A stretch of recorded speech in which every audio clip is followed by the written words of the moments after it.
I want to talk to you about my favourite way to handle what must be the most common objection of all time, pun intended, and it's one which we all use, including myself, often.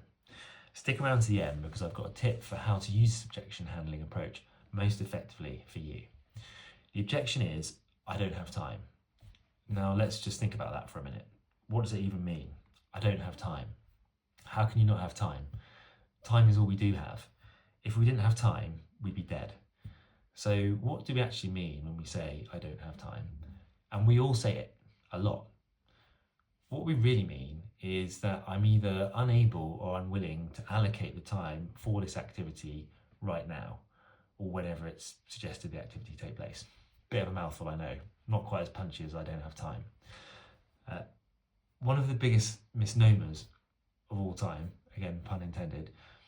In fact, it's not a phrase. This practically has its own industry. Time management. If you're a big believer in time management, I hate to break it to you, there's no such thing.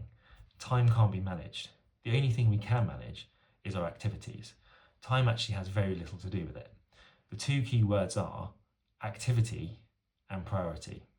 So when we say, I haven't got time, what we really mean is this activity is not a priority for me right now. And that's very different. Maybe it should be a priority, maybe it shouldn't. That's not the point.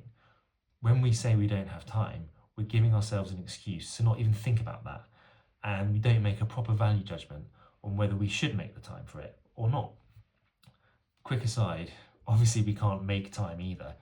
What we're really doing when we make time for something is prioritizing that activity.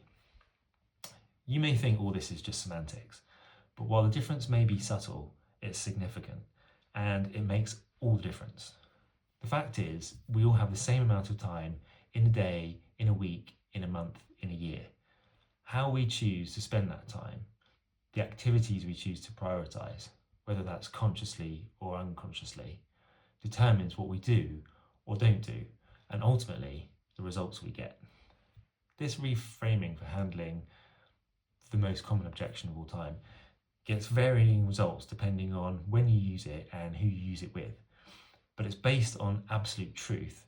And what I'm really advocating for here is that you use it on yourself to make sure that you're using your time as effectively as possible for you.